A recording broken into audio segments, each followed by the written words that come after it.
Do you know how to use your colorless blender? If you have alcohol markers, many of them come with this colorless blender. And in today's video, I'll show you 3 easy ways to make your finished coloring pages look instantly better using your colorless blender. So let's get to coloring. It's color Christy. If you want more coloring tips, reviews, and more, like and subscribe and check out my shop in the links below. So tip number 1, if you're anything like me, then you thought your colorless blender was supposed to blend like this. And you probably tried it and it looked awful. Because that's not how you're supposed to do it. Okay, so we're gonna do the same 2 colors. One we're going to do primed. So that's primed with alcohol marker.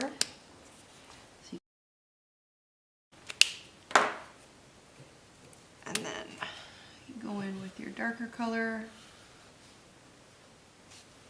Now we're probably going to bleed over the lines a little bit.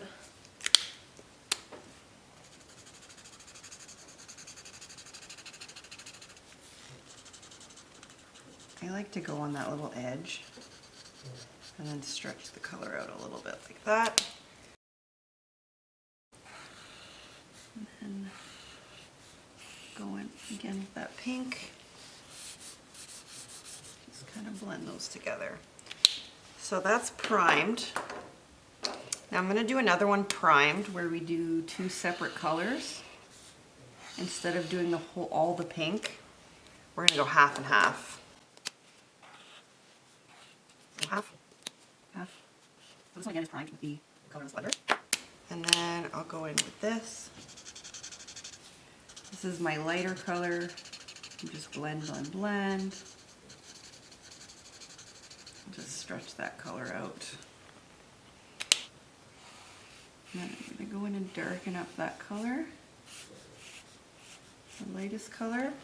I'm going to go in and do the same 2 things but without any primer and see if we can tell a difference.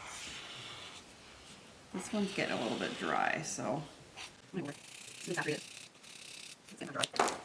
this is the same as that top one, but without the colorless blender priming underneath.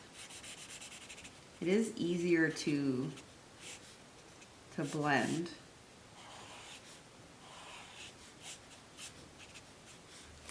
Okay, so we'll let that dry. Now I'm going to do half and half.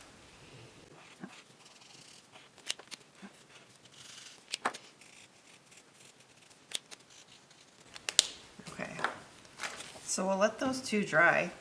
This one actually has a really nice blend to it. A very soft blend, but see how kind of blotchy the colors are? That with the colorless blender, it just does a really nice job. And you know, I'd probably even go back over this with this again and darken up that red.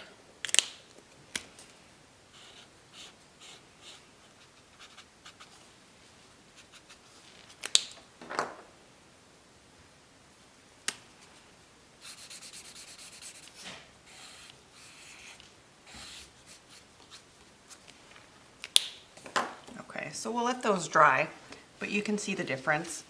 I like doing it this way. That's my favorite way to do it. But if you don't have a colorless blender, a lot of people who follow me have told me that they don't have colorless blenders, you can blend without a colorless blender. I find this way to be the smoothest blend of all the types of blends and the nicest color. It's not as blotchy. It's wet right now, so, but we'll let that dry and then we'll come back to it. Okay, so now they're all dry. And so this is the one that I said was my favorite. That one I think has the best blend effect. So I think this one turned out the best, and you can even tell the color is a little bit different. Just a tiny bit more, I don't want to say, or I don't know, vibrant maybe. I did go over the red a little bit more and I blended it one last time, but it just took the blend so much nicer. It's so frustrating when your color bleeds over the line. It's something that people tell me is one of their biggest frustrations when it comes to coloring. But luckily, if you have a colorless blender, you can erase So I put 3 different colors down before this video so that I could do this while it was dry, because I suggest waiting until it's dry. Otherwise you're gonna push the color around and it's not gonna have a nice effect. So we'll start with the pink, the lightest color. Now, when you're doing this, I would suggest doing it very lightly. You're going to want to work on a little bit. The Colorless blender will bleach it out.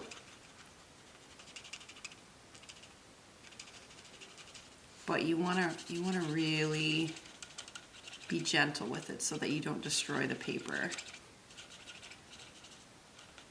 takes a little bit of finessing to get it the way that you want.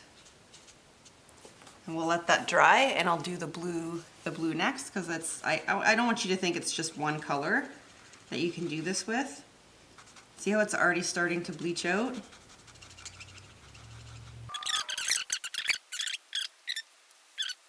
I'm sort of stretching it out onto the page to really get that color in there, or get that color out. Yeah, so we'll let that one dry as well. And now I'll show you the black, because this was the one that surprised me the most. Because this black saturates very darkly, like it's very dark black. There's a lot of pigment there. So see how it's already starting to spread out that color? And I find if I stretch it out into the page a little bit, if you have room, obviously if you don't have room you can't do that. If you stretch it out into the page, it sort of bleeds the color out, and it makes it a little bit easier to get that bleach effect. Now you probably will have to do a little bit more finessing when it comes to black, because there's so much pigment and it's so dark. Where you're just coaxing it, you're just, you know, gently asking it to leave. Okay, so now you can see the, so we'll let that dry. You can see that the pink is mostly gone. Now, it's not gonna be, probably not gonna be perfect, and we can try it. We'll do it one more time. Oh, my cap won't come off. So I use my chisel tip now, and I'm going to spread that color, kind of spread it around to really see if I can make it look like totally white.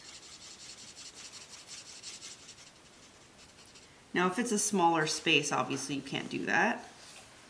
But I mean, that's better than when you go over the line, right?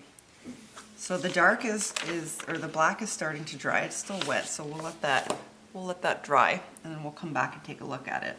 A Colorless blender dry from erasing, and this is what we have. So this is the pink.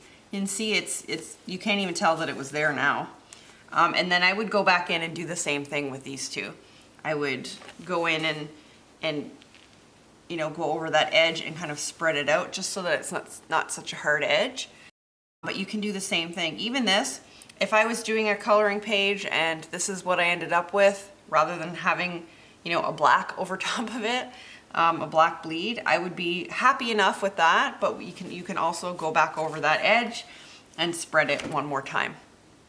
Use this tip when you want to add dimensions or detail to your coloring pages. And I use the tip that we used in tip number 2, so we're going to take that and use it to add some dimension. So here we have a cupcake, and I'm going to add a little bit of highlighting. The way that this works is like the last tip, where you really have to finesse it, but it also leaves that little bleed mark. So I'm going to show you something a little bit different in a different video. So you can do this. I don't know that it's my favorite strategy to use, but I do have a better way of doing this, so just stay tuned for that. Also, you can use it to erase. I'm just going to erase that little tooth there. So while I was doing a live, I was showing people how to do dimension. So some of these areas are done with Colorless blender and some are not. But what I was trying to do is make a sort of rounded effect. So here I'm going to give it a little bit more of an effect.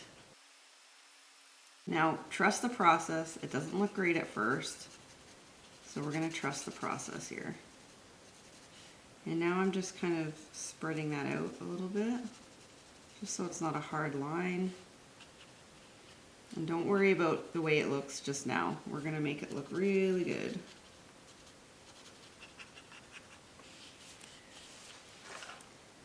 We're just going to make sure that it doesn't look like a hard line, so we're just pushing some of that color around.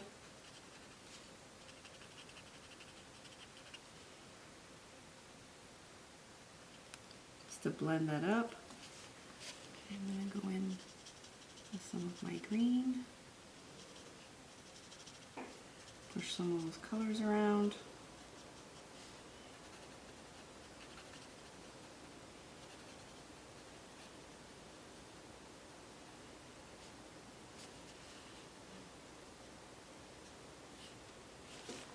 Yeah.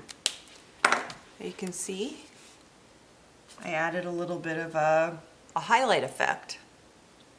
So that's it. That's 3 tips on how to use your colorless blender to make your coloring instantly better.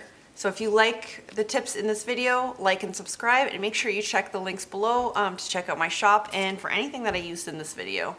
Have a great day and happy coloring!